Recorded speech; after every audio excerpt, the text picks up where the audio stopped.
That South Park episode where they're talking about how the aliens will take their jobs. Like in Yeah. my head, I'm thinking AI is here to take our jobs, right? But really AI is a tool to help up-level what we're doing. And we have to remember that our core value in customer success is truly about delivering that experience that results in future growth, right?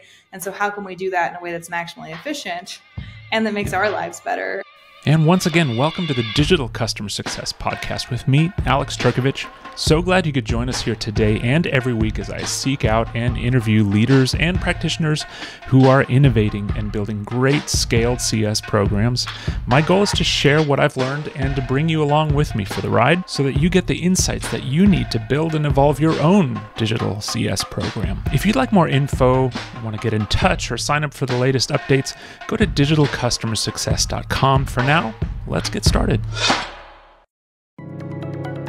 Hey, welcome back to the show. It's episode 48, which I can't believe we're getting closer to that 50 episode mark, which I guess is just another number. But I always kind of, when I started this whole thing, actually just about a year ago, I kind of gave myself till episode 50 to see if it was going to be a thing. And it's a thing, so we're going to keep doing them, which is great. Do have a little something planned for episode 50, though. Bit of an announcement as well, so stay tuned for that. Today's episode is a really cool one. I've been a fan of this person for quite some time, and it's always very humbling when you meet someone who can just seemingly do anything. So today's conversation with Christine Raby is fantastic on multiple levels. First off, she has an incredible backstory. By all indications, she was going to spend her life in medicine and, healthcare, but then that kind of took a right-hand turn into health tech, and she got obsessed with customer success and has been just applying her her intelligence and smarts towards this thing we call CS, and specifically she's focused in on startup founders and making them as successful as possible in their post-sale journeys.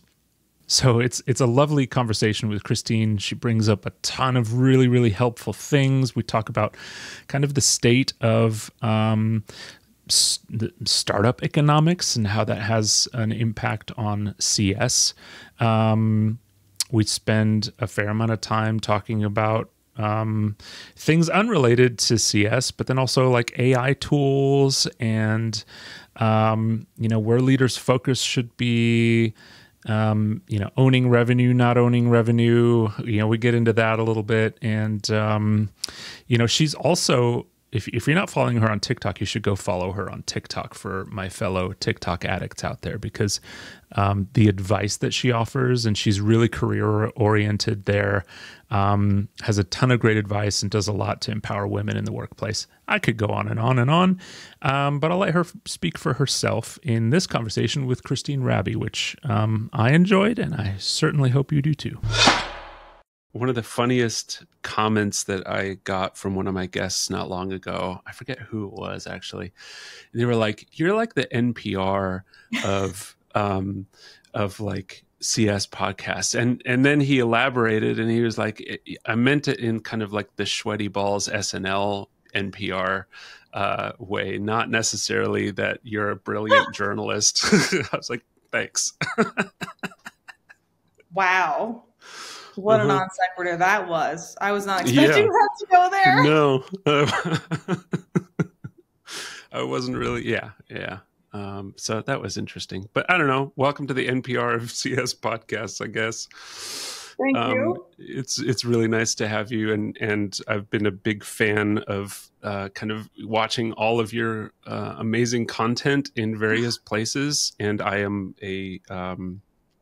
a self-identified TikTok addict, and so it's also lovely seeing you on TikTok and all the value that you provide there, because you provide a lot of like really crazy valuable and I'm going to let you talk here in a second, I promise, but you provide like crazy valuable, like career oriented just great content that really anyone can benefit from, but especially kind of, your work in empowering women in the workplace and those kinds of things is super cool. So I'm just excited to have you. Thank you. No, it's lovely to be here. Also, I will take flattery all day, every day. So thank you so much.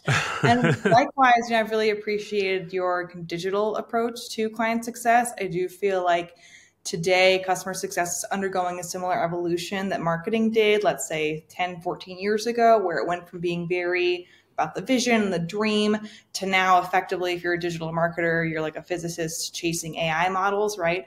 And I do feel like we're experiencing a similar wave in our discipline of customer success. So I'm really excited to collaborate with you on this digital effort and thinking about how we're bringing technology to our discipline to help make it better.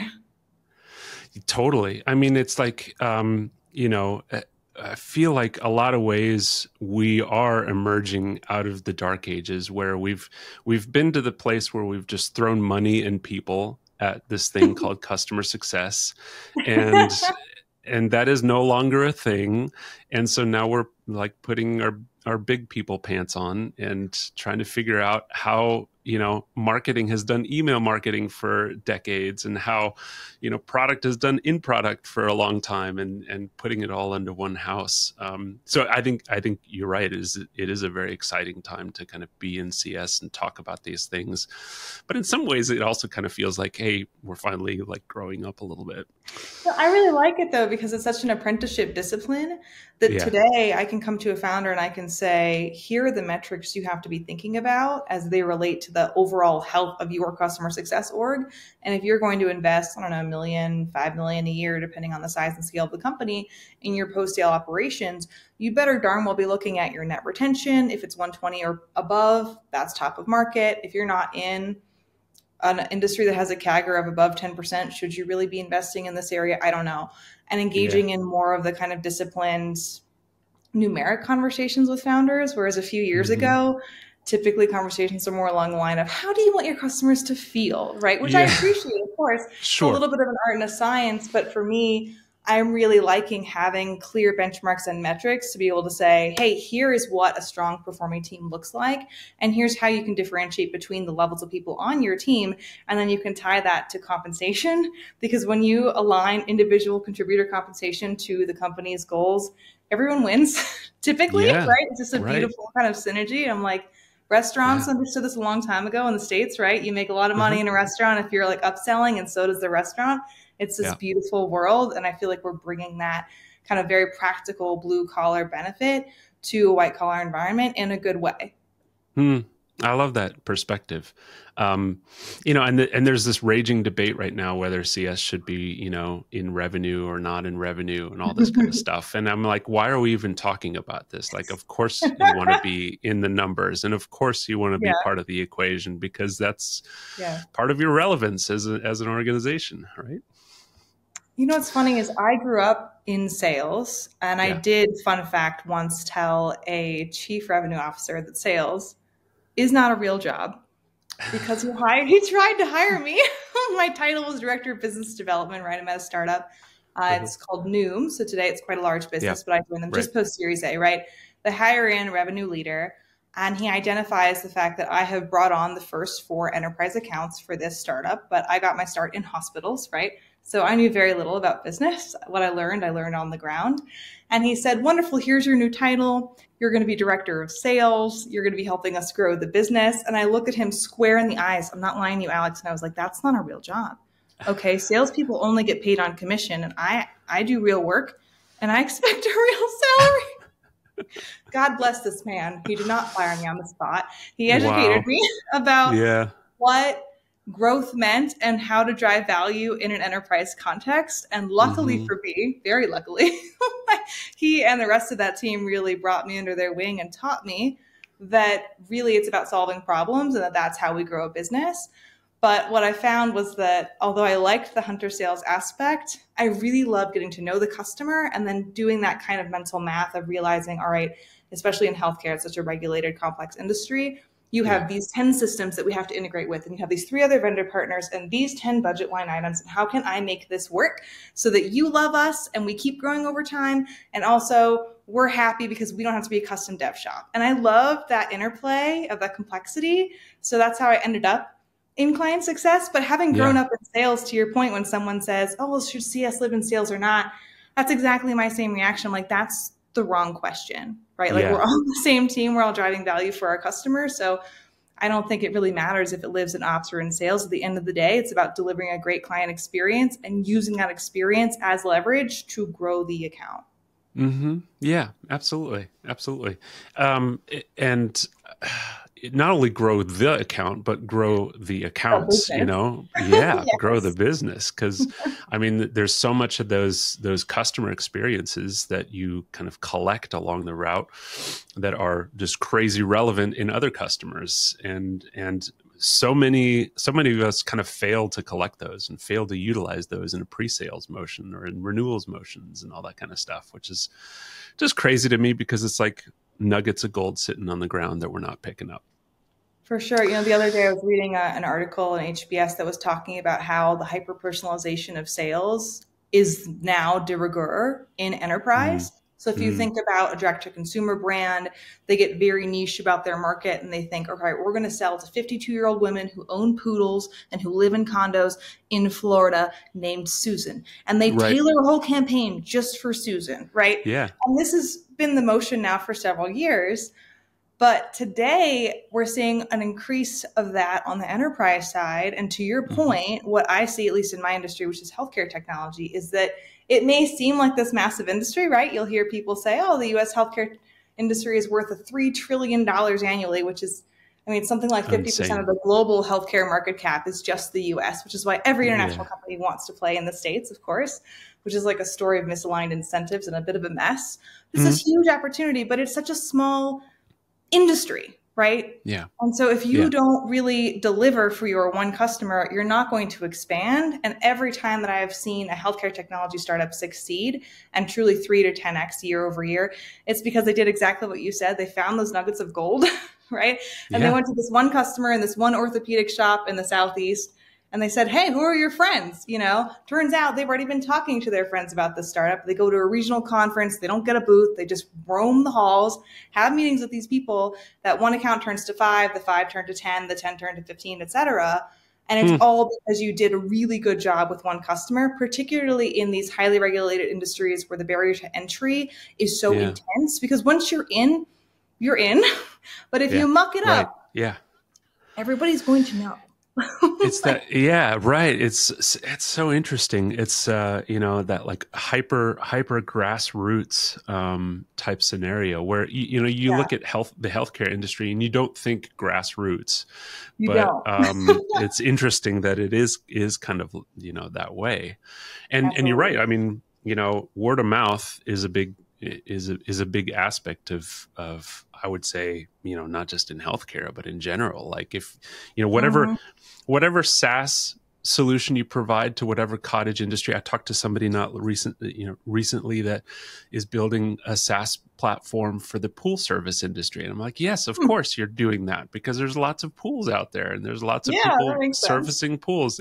But you know, to your point, like, it's like these, and I know we're going like way down the rabbit hole already, which is cool. That's why I love this talking to folks like you. But you know, like you, the way that you work with one customer or one group or one, you know, cohort of people, you know, just spreads like wildfire. If you do a really great job, you know, it's going to be like, oh yeah, you're going to become the recommended kind of solution for that thing that you do. But if you mess it up, then equally it's going to be hard to catch up on that one.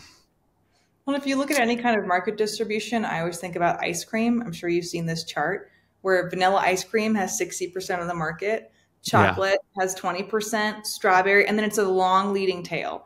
And so no matter what you do, I don't care if you're in the pool industry, naturally that makes sense. You have SaaS for pool management, of course. Absolutely. It's a big industry.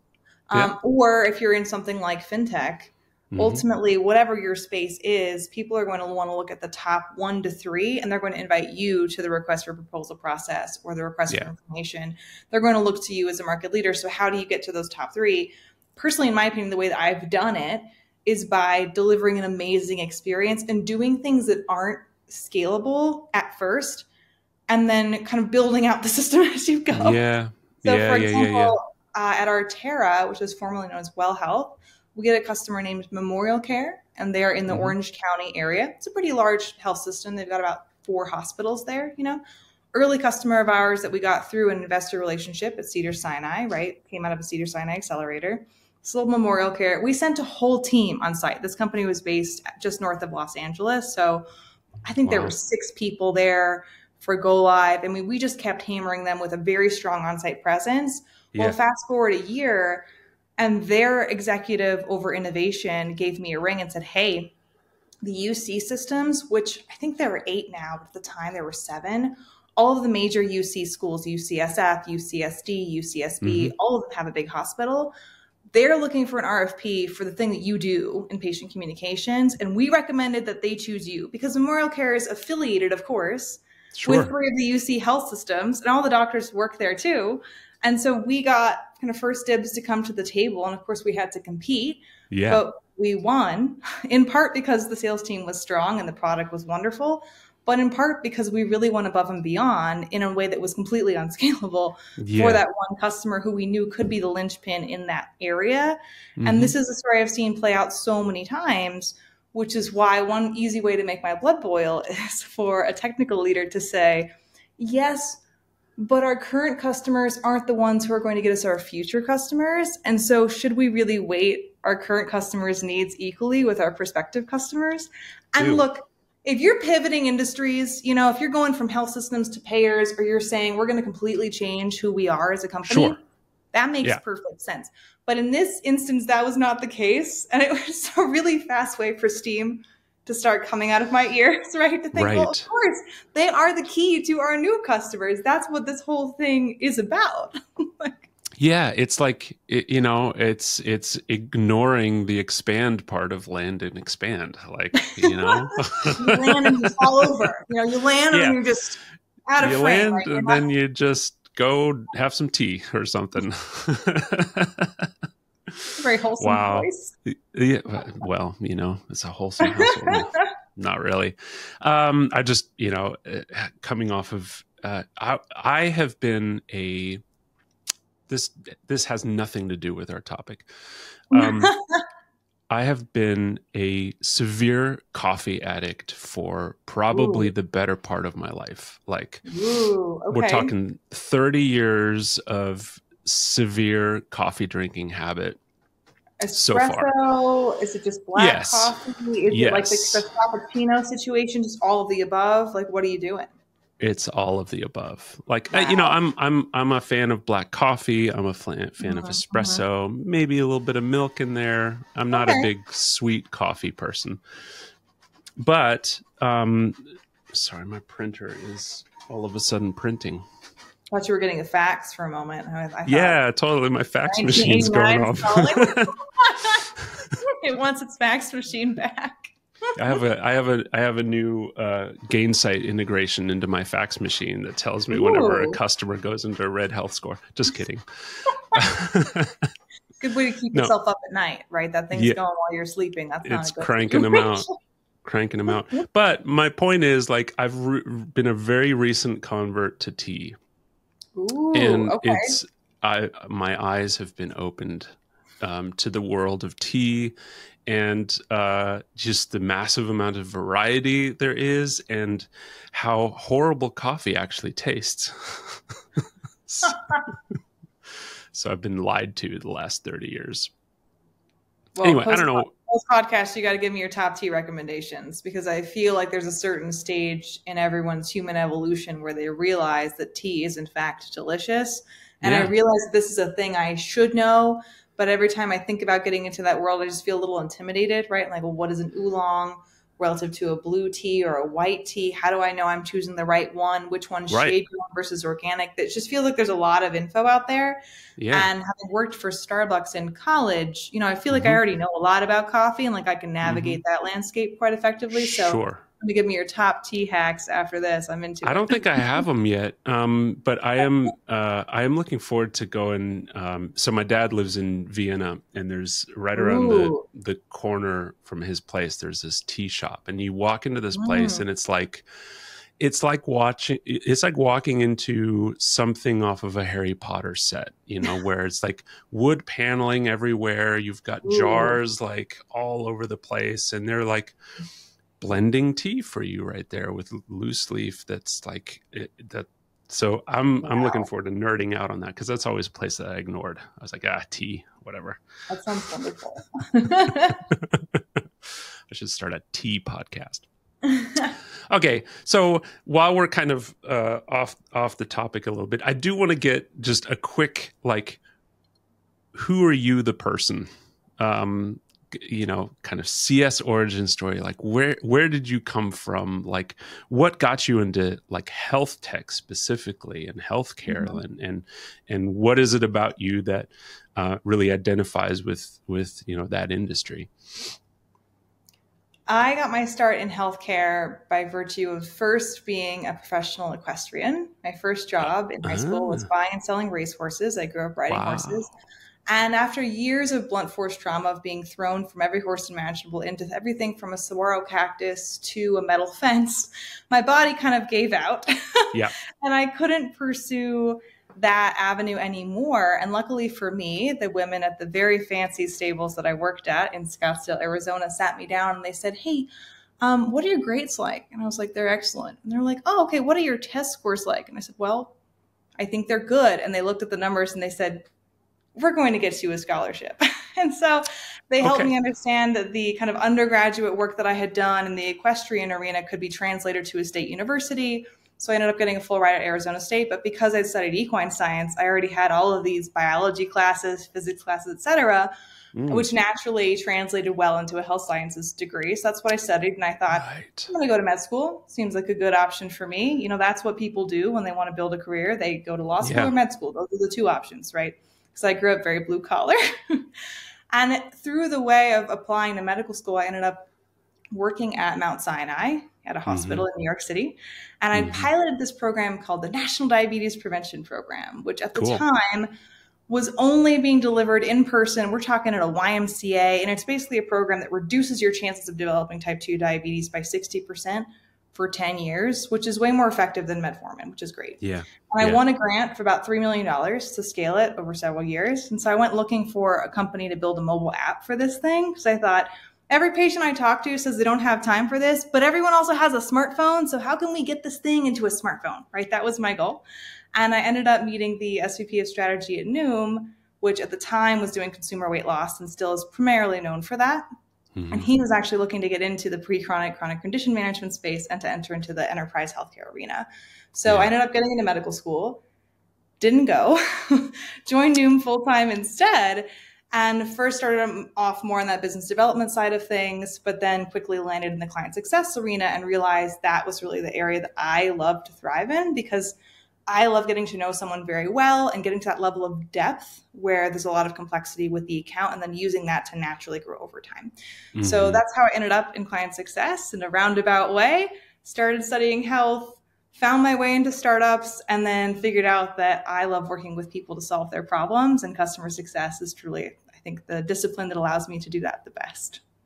Fascinating. What a cool story. Okay, you probably get the award for most unique story on the podcast so far. I still ride horses for fun, but not professionally anymore. Not into cactuses. Oh my gosh. Yeah. I mean, I'll never forget, my trainer laughed so hard the first time I fell off and landed on a cactus. I mean, I was a kid, so you can imagine like a cartoon. You're going across the desert. You just go, and then you land. And I landed straight on my bum on this little tiny barrel cactus. And I hollered, and my trainer just like bowled over laughing. She just fell over. Like the horse ran off. No one had time for the horse. I learned very quickly not to fall off when there are cactus around. You don't want to do that. No, that was a good for. I mean, if you're gonna fall, fall into a cactus, it'll teach you not to do that Yeah, anymore. yeah, it's not a good idea. Yeah, yeah, exactly. So, obviously, this is the Digital CS podcast, and I ask all my guests, including you, the same general question, which is to say, I'd love your elevator pitch if you had to describe Digital CS to somebody who wasn't really in the know. Like, what is this whole thing we're calling Digital CS these days? I love this question because it does have that digital bent to it, which is really unique. And for Mm, me, digital customer success is the discipline that helps customers derive maximum value from your company's products and services using advanced technologies. So for me, it's about technologically empowered client experience. And that yeah, means having a matrices by which you identify high touch and low touch modalities of interacting with your customers. And you blend those things such that you're not constantly grinding out the high volume, low value things all day, every yeah, day, right? You can outsource those things to robots. yep, Instead, you're really focusing on that customer experience element and the human element that right now, at least for now, can't yeah. be outsourced to a chat No. GPT, an OpenAI, a Gemini, et cetera. I love that you hit on that because there is this one of the things that I get asked about quite often is this whole thing about, is AI and digital going to replace me? Like, is it here to take my job? And I'm like, no, it's a tool. Like, it's here to help you, so you don't have to spend 5 hours making a PowerPoint and sending the same email over and over again and doing Oh. all that kind of stuff. Like, let's not do that, and let's spend some time with your customers. How about that? Well, and let me ask you this. Have you ever spoken to a single customer success representative and said the question, do you feel like you're more proactive or reactive? And had them say Yeah, anything other than so reactive, but I wish yeah, I could be proactive, right? All the time. So for right. me, exactly, that's exactly the point. Mm, Although there are lots of kind of fear-inducing stories like Klarna laying off, what was it, 600 employees, saying AI yeah, jobs. In my opinion, that's bad business management. If you I have a agree. business and AI can take away some of that workload and you aren't already leveraging that, Hmm. then your leadership did a bad job there. This for me is about helping those CS reps get out of that grindy support ticket. Let me hunt down another interface issue, right? Yep. And getting into the how can I leverage this account's connections in this particular part of the industry to Yeah. create white pages, white papers, one pages, all the things that you need, all those assets that are repeatable both in implementation and the sales process, and also help grow that area of the business, whether it's regional or industry specific. Hmm. Yeah, absolutely. And I think that this kind of gets into my next question, which is really just around your take on the state of CS and CX. So for those that don't know, the big thing that you missed in your intro is that you're founder of Deliver Delight, which helps people do this stuff. And so by virtue of you kind of being in the space and talking with lots of different leaders and different people and whatnot, you probably have a pretty good kind of insight into, like, what's the current state of CX? What are you seeing in terms of trends, how people are kind of treating their organizations maybe a little bit differently these days? Lay it on me. Yes, thank you for that. I am the founder of Deliver Delight, and I today, with my team, partner with mostly founders of early stage and growth startups. And the key things that I'm seeing in the startup landscape with the special lens through healthcare technology are that number one, there's a strong emphasis on the growth aspect of customer success, more so than I've ever seen. As we all know, anytime that you're in a kind of startup environment, you want to maximize the valuation. You Yeah. maximize your valuation by maximizing how much money you're earning per year on a contract basis. Yeah. And the way that you do that as well is by boosting your margin. Like that's the other Right. way that you can boost your valuation, right? And anytime that you've already sold a customer, when you go to upsell them, that cost of customer acquisition immediately comes out of that budget line item, which means that Hmm. your margin on upsell, resell, cross sale, whatever, is typically 20% higher than your margin on net new sales. Yeah. And so if you're thinking about proactively looking at your book of business and thinking, all right, I have these 3 use cases already deployed, but here are the top 20% of my customers by their gross revenue, not by how Yeah. much they're paying you today. I don't care about that, but by Mm-hmm. their gross revenue, where can I add enough value such that I can take that $10,000 account to $100,000, that $100,000 account to $1 million, and that I can leverage that relationship with that account to tap into the accounts in that same region or in that same specialty area. Mm-hmm. And so I do feel like today more than ever, founders are seeing their current customers as the key to future revenue, which excites me because this is something I've been very bullish about for many years. And I'm loving to see that more and more founders are thinking that way. And then on the startup side, I will say I think there's some positives and negatives here, particularly for those smaller startups. I am seeing more of a dissolution of what I would consider to be a traditional customer success team.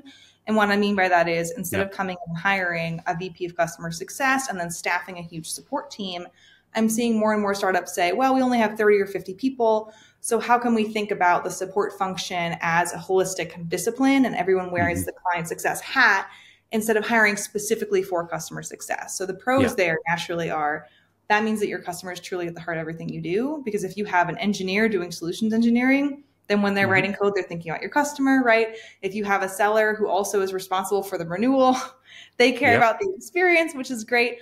And then on the flip side, we may be seeing for these earlier stage companies, right? We're talking seed to Series A, we may be seeing a slightly stronger dip in terms of hiring for CS specific roles.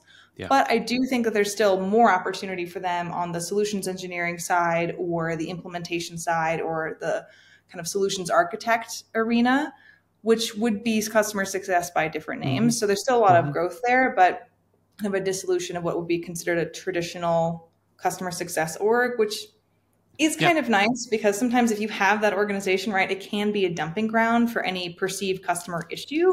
For sure. And it's much better, I think, for everyone to kind of just say, no, the customer's at the heart of what we do, and we're all here for our customer because that's how we're growing our business. Yeah, I've sensed this growing notion as well, where traditional CS orgs, are like the post-sale owner of the account and the customer journey and all that kind of stuff. And I think in certain size businesses, especially as you grow and you scale, that makes absolute sense. Like you're going to want account management, you're going to want kind of that oversight or whatnot. But I think what you're hitting on is super important, especially with early growth stage companies, where if you start and you really instill this sense that everybody is part of the customer journey and everybody has inputs into it and everybody should be documenting certain areas of it and and all of that kind of stuff, that's immensely powerful. I mean, I'm even thinking about finance teams and IT teams and all those kinds of things. Like if there is a CS lens that everybody within the company kind of shares, then that's insanely powerful. Just yes, tactically and in what you do every day, but more so as just a mindset. Yeah, actually putting your customer first. And within that, the only other trend that I'd identify that I wanted to highlight for this conversation is specific to technology. And I have seen a strong advent of AI-driven chat tools and a layering in AI to the current toolkit that already exists. So whether you're using Zendesk or HubSpot or Help Scout or Help Juice, being able to tie in something like a Drift or a Bing chat or the embedded kind of AI chat function, and then really leveling up those pre-built templates. For me, that kind of goes back to the question that always springs to mind when I think of this as that South Park episode where they're talking about how the aliens will take their jobs. Like in my head, I'm thinking AI is here to take our jobs, right? But really AI is a tool to help up-level what we're doing. And we have to remember that our core value in customer success is truly about delivering that experience that results in future growth, right? And so how can we do that in a way that's maximally efficient and that makes our lives better? And that's what I'm seeing on the chat side, which I'm personally excited about because I don't know about you, but I don't like being up at 2 a.m. answering road support tickets. Like we've all been there. Yeah. And I think there's tremendous lessons. I think we kind of alluded to it a little bit earlier, but there's tremendous lessons that we can take from B2C in this whole thing as well, because B2C has kind of mastered a lot of this stuff. Story time. The storm door on our front door, the closer mechanism or whatever busted. Didn't Oh work, made the no. door slam close, right? So, and I, went online, did the whole Googling thing, did the Amazon thing, and nobody stocks this thing. And so I reached out to the company that makes the storm door on chat, because I'm antisocial sometimes. And the chat bot was like, yeah, go take a picture of this little label. And I did, and it scanned it, and it told me exactly what part I needed, and it put it on order. And it was like, we see that you purchased your storm door within the last X number of years, so this is free. We're going to ship it out to you. No Whoa. humans involved. No humans involved. And I was like, how? First off, holy shit, That's this is awesome. amazing. Second of Yes. all, though, the next day I get a call from the company. It's a human being calling me saying, hey, how was your experience? What could we have done better? How's your door? Like, so my point is, like, they're using this AI chatbot in this really great, innovative way that made me go, wow, this company has their stuff together. And Mhm. then instead of having a human being like, okay, this is the part number you need and all this kind of stuff, the human is calling me and providing value and really like hammering home that this company actually kind of cares about its customers. I was like, Ugh, yes, love awesome. that. That's amazing. I've never had that experience with a chatbot. I recently did, though, need an arborist to come because Mm, I live in an area with a lot of very large trees.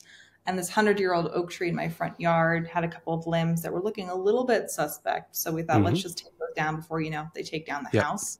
Yeah, sure. I swear to you, I don't even know how many times I had to contact different companies to try to get anyone to come out to give me a quote. It's very clear to me this is going to be a very long and drawn out process until I found a company who clearly has been purchased by a PE firm. So Hmm. just saying that for now. And Hmm. I sent them they had a little form. I filled it out. And then in an hour, they had a preloaded Salesforce page that had a quote already laid out in it. And then they Wow. had taken some Google Earth shots of my front yard and said, if it's this tree, so smart. Here's what we're thinking. We're going to have someone come out and look at it today. And Mm, then they did. They came out they used Calendly to schedule. They're like, pick your Calendly time for our team to come out. They came yeah. out 2 weeks later, did a great job. Crew came on site, talked to us, went through the whole checklist. And then they called me back 2 weeks later and said, how was everything? And do you want to refer us? And I was like, 5 stars. Let's 100% go. referring you. Also, why doesn't every other vendor? I mean, how much time and money would you save even if you were to misquote consistently, Yeah. right? But you would Yeah. still win so many bids just by leveraging this effectively seamless workflow, whether it's via a chat, love that, or through some sort of, Salesforce or HubSpot enabled landing Right. page. Right. And I mean, you think about that's, an arborist, but that You apply model to is anything, anything, any services type model out there. for Absolutely. sure. Especially ones that are, hard to get at. Like if you make it easy, the money's there. These businesses just got to pick it up. Yeah, I often got the pushback on the sales side, and I say this lovingly. I do love my sales colleagues. I work very Hmm. closely with them, Sure. whereby a customer would come to us and they would say, we want a blue widget, right? And I would say, great, let's just scope it out for you and price it and then package it and ship it. But then generally the response that I would get on both the sales and the engineering side was, whoa, whoa, whoa, we need to be thoughtful about this. I don't know, right? And so I eventually came to the CEO of this last company I was working with most recently. And I said, look, this is how much money I'm estimating that you're losing on a quarterly basis by not doing basic scoping for professional services and then Hmm. packaging it in a way that helps your customers so you're not nickeling and diming them, right? Yeah. But Right. rather you're solving their problem in the way that they want you to, which by the way, this is very standard in healthcare technology. Everyone Yeah. has an electronic medical record. You're actually required to have one per the Hmm. government. And if I want to, I don't know, stand up a new interface, I'm going to pay for the interface, but I'm also going to pay a professional services fee and a 20% annual maintenance fee to the company. And they're Hmm. not starting work until those things are paid up front because it's a Yeah. services business. And so we Right. found that by just adjusting that model, the professional services team, which admittedly was small, went from being a cost center to a revenue driver, because we could go to Yes. customers and say, hey, for a customer like you, we normally see a package of X number of hours. That's to do Yeah. projects like ABC. You can talk to these guys over here. They can tell you that it's great. We got this gal over here. She recently did this work, And then the customer was like, oh, absolutely. You're speaking my language and you're proactively thinking about the kinds of work that I'm going to need you to do, which is so much better than waiting for them to come to you in this reactive capacity and saying, I want a blue widget, and then having everyone, throw their hands up like, no, we're not a custom dev shop. I'm like, no, but we are in an enterprise field, right? So there's going to be some tailoring going on. Yeah. We should price for that and charge for it. Totally. I love this model. I'm seeing more and more of this model in terms of like service subscriptions as well. Absolutely. Which I think is freaking brilliant, because, obviously you want your customers to achieve maximum value, and you'd like that value to hit as soon as possible. And yes, you can have an onboarding team that specializes in getting somebody stood up and all those kinds of things. But then, 9 times out of 10 after onboarding, it's like crickets, and it's like, there's your support team, go to town. Versus if you say to the customer, look, here's a couple of service subscription options. Option 1 is mandatory. It's 20K a year. We're going to check in with you every single month. We're going to work in sprints to get XYZ done. Customers like, okay, and it's not like this uphill battle. And then to your point, you become this kind of part of the ARR kind of renewal cycle, because ideally you will have provided a lot of value throughout the course of that services subscription, and the renewal will be a foregone conclusion. The most beautiful example of this I have is from Twilio.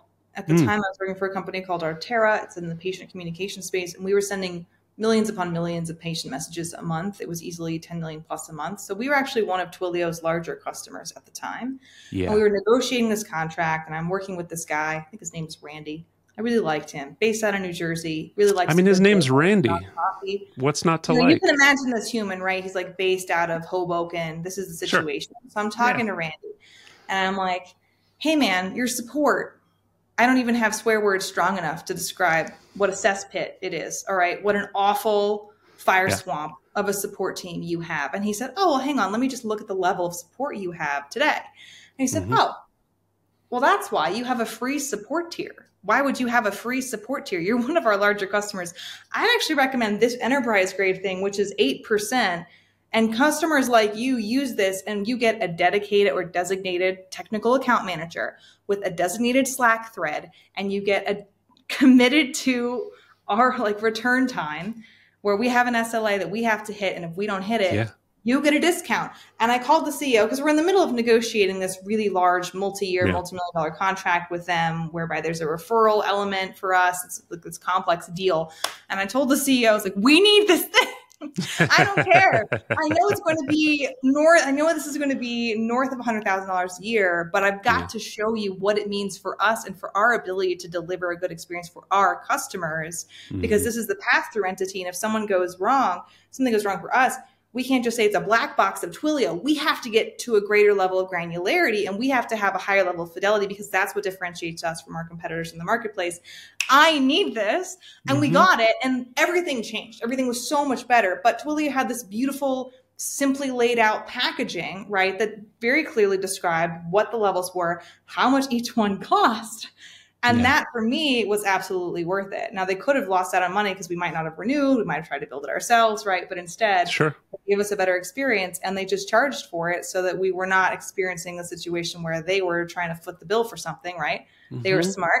They knew they needed the EBITDA to fund that section of the business, and that effectively this is a services arm of their company. So what I often see founders do is they'll say, oh, well, I want to maximize my CAR on the SaaS side, because I'm only getting 3x multiple on anything professional services, or it's a one-time fee. I don't care about one-time fees. So I'm going to waive the one-time fees, and I'm going to maximize SaaS. And if you want to do that, my number one contract hack for you, raise your prices 10%. Yeah. Just full stop. Just raise them 10%. I don't care if you're 10% more than your competitor. If they really think that you're that much better, they're going to pay the 10% more. Think about the last time you went to a really nice restaurant you liked. You know, that one Yep. versus the one down the street that you don't like as much. Are you willing to pay 10% more? Yes, you Yep. are. So that's still For within your sure. willingness to pay. And then make a professional services fee line item for 10% and then waive it. Just Right. that. There you go. You know, like you're Yeah. done. It's good. Yeah. Yeah. And that Yeah. way you can say, look, it's a SaaS revenue because it is. But at the end of the day, you have to recognize that in order for you to compete in the B2B SaaS space, you need people. Yeah. At least today you do. Maybe in 20 years, ChatGPT can just do all this for us. I don't know. But today you do need people to actually make this work for you in the enterprise environment. And the best thing for you to do is to create a system for those people to be able to earn their own keep. Right. And to have proactive packaging that allows for your customers to get the experience you want them to have at a price point that makes sense for them. Right. Exactly. And I mean, you know, and to that point, I mean, if you do it right, the ROI is like a no-brainer. It's killer. I mean, it's a no-brainer, right? Yeah, it's kind of like, you know, you buy a really expensive car, but then you never change the oil in the car. It's like, okay, stupid. Don't do that.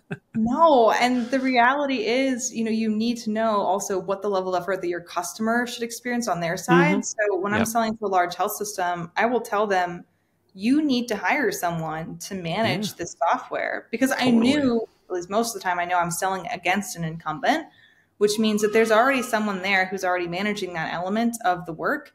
And oftentimes they'll think, oh, this is a startup, so we can just peel this person out. But you can't. You need someone there to make sure that the software is truly meeting the business's needs on a tactical, practical level. And that person needs to be responsible for the success of the technology within that organization. Because if you have someone doing that work and you just pull them out, there's going to be a vacuum and nothing's going to fill it. Totally. Yeah, exactly. We're going to take a hard left here for a second. Because I know that a lot of the content that you put out there is really focused on, you know, career advice and those kinds of things. But you also, you know, focus a lot on, you know, equity in equality in the workplace, and especially with regards to, you know, to women and all that kind of stuff.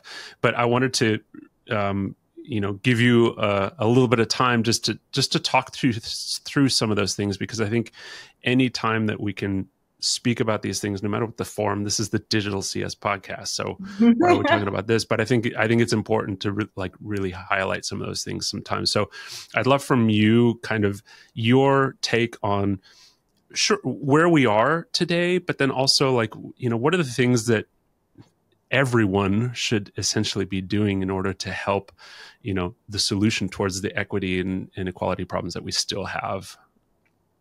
No, I really appreciate that. And I do think it blends nicely into digital customer success, because customer success for me is this landscape of varied humans, right? We're like this motley band of misfits, you know, and that's beautiful.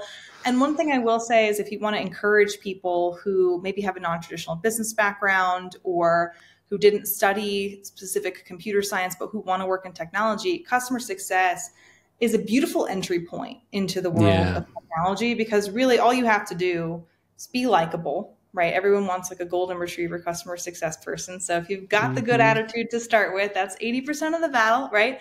And then you also have to be a good problem solver. So you have to like working with people, and you have to like solving problems, and you have to be willing to learn on the job. And I've hired hundreds of people into this function from all walks of life. And oftentimes they'll be referred to me by someone. And so often I'll talk to someone and they'll say, oh, but I'm not really technical, particularly women, or, oh, but I'm not really business oriented, right? And so for me, as I'm thinking about practical, tactical ways that we can encourage diversity in the workplace, full stop.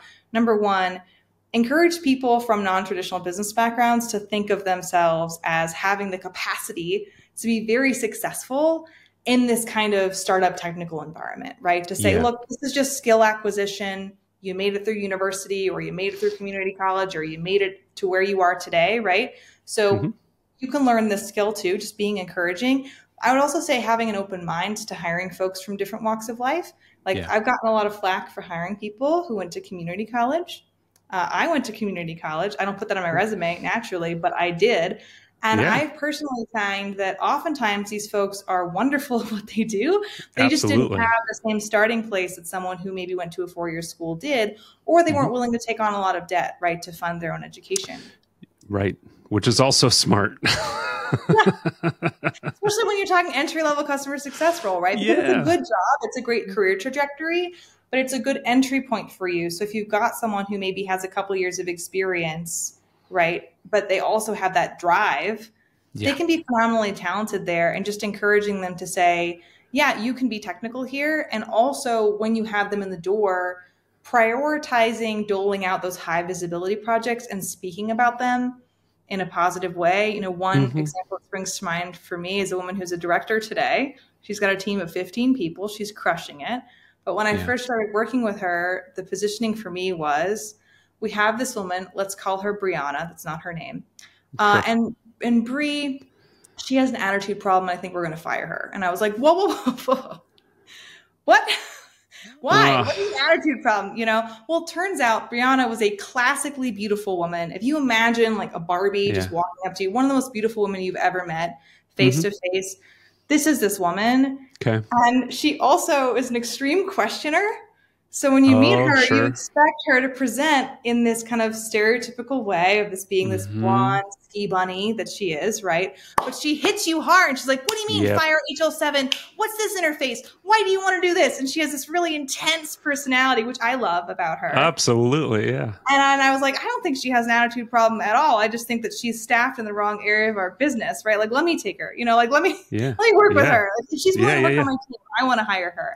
And they were Hmm. like, okay. And it took me a year of intentionally positioning her in specific projects and showing the work that she was doing for my executive team to see her capacity and to really see her as someone who was doing good work. And she's done incredibly well at that business. But I think it's for Yeah. you as a leader, identifying talent and then looking at how you can maximize that talent and intentionally saying, I want more people of color in leadership. I want more women in Yes. leadership. And so for me, if I'm just taking all the inbounds, look, 80% of inbound resumes are most likely going to be from people from traditional schools, traditional Hmm. backgrounds, a Hmm. lot of people who do not give you that kind of diverse bag. And so you have to be intentional about opening the door. And people can say, oh, you're lowering the standard or you're kind of using an unfair bias here or discriminating. But I would advocate to say that you are trying to create the world you want to live in, which Yeah. means intentionally giving opportunity to people who may not have found it otherwise, and then letting them succeed or Yeah. fail, right? Because their Yeah. success ultimately is their own. They have to put in the work, and it's going to be harder for them than for anyone else. But Right. you as a leader have the capacity and the potential to say, I'm going to be really intentional here, and I'm going to hire a recruiter, and I'm going to tell this recruiter, I Yeah. only have 4 director positions. 3 of them are held by white men. This Yeah. 4th one is not going to be held by someone that looks like everyone else. That's right. I need you to show me profiles of different types of candidates, right? And just Yeah. work like Yeah. that. Absolutely. Yeah. I learned kind of a very similar lesson several years ago when I took a leadership role for on an implementation team for software that serviced primarily the hospitality, like restaurant Mm-hmm. industry. Yeah. And by nature of what it is we did, we hired probably 70-75% out of hospitality, out of restaurants. A lot of these, Great. folks, it was their first gig in tech, period. Yeah. And so, we got a lot of folks who, didn't finish college, did community college, did Mm-hmm. whatever. Yep. I never had to do a single session of customer service training, customer skills. Like these They got people, of course they did. I mean, that's it. your restaurant analogy earlier was like Yeah. in full display. And it was one of the most wonderfully diverse, teams with all kinds of different people on it that all, Mm-hmm.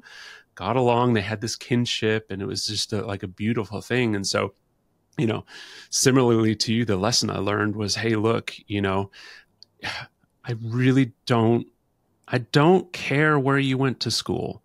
I No. don't super care what your experience has been. I care who you are as a person. I care who who I'm sitting across from, what Yeah. motivates you, what drives you. I want people from diverse backgrounds that maybe have had challenges that can thrive because of those challenges and those kinds of things. It's fascinating to me how, tech hasn't really caught on to that. It's starting to, but it's like still kind of in the dark ages that way. I don't know. It's attitude and aptitude, man, all day, every day. Huge. And, I bet you those people were probably really grateful, too, for the gig that they had, having been used to schlepping around a restaurant. It's exhausting work, when you're doing it like that. Exhausting work. Else, I'm sure they were like so jazzed, right, to move their career in a different direction. So, they might have all gained a little weight because they weren't putting in 30,000 steps a day anymore. I don't know. You might underestimate the amount of bread rolls and French fries you eat if you're working at a restaurant. Tell me about it. Tell me about it. I am extremely sad because we are out of time. And the reason I'm sad is because I've really enjoyed this conversation, and I know we have more to talk about. So we might do a part 2 if you're game for it, or we might, continue the conversation on another platform of choice somewhere, at some point. Great. But I've really, really enjoyed having you on the show. You're unique. Your perspectives are unique and healthy and full of massive experience. And so I'm excited to share this with the audience, and would love to give you, a little bit of a time to let us know kind of where people can find you, but also, are there people you want to shout out? Is there like cool content that you want to turn people on to? Like, this is your time to kind of promote what you want to promote or share what you want to share. Wonderful. Well, thank you so much for having me, Alex. Loved this conversation. I felt like it was wide-ranging and overall very positive. So I really appreciated being invited to be on the podcast. Yeah. And in terms of shout-outs in CS, I would say individual humans. Sarah Roberts, who you introduced me to, has Success Unscripted as a podcast, which is a very different kind of bent to this particular podcast that we're on now on the digital side. But really have appreciated getting to know her work a little bit more. And then Jess Osborne on the LinkedIn side as a content creator at Go Cardless, does a lot of really great work in customer success. And I really appreciate just the tactical approach that she's taking on LinkedIn. And then on the TikTok front, I would say Diana in customer success, or Diana De Jesus. It's a woman of color who talks a lot about how women of color can get their start in tech under customer success as a banner, which I love.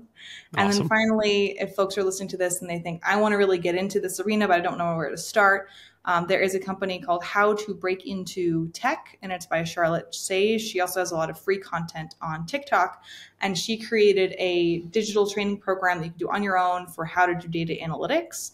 And she has had literally thousands of people graduate from her course and go from earning 40 grand a year to 90 grand a year using data analytics. So folks Amazing. who are police officers, teachers, who didn't have a traditional background. She has a lot of really wonderful free content. And I think the course itself is like $200. So it's really accessible and affordable Amazing. relative to a lot of things out there. And if folks want to find me, I'm at deliverdelight.xyz or hello@deliverdelight.xyz.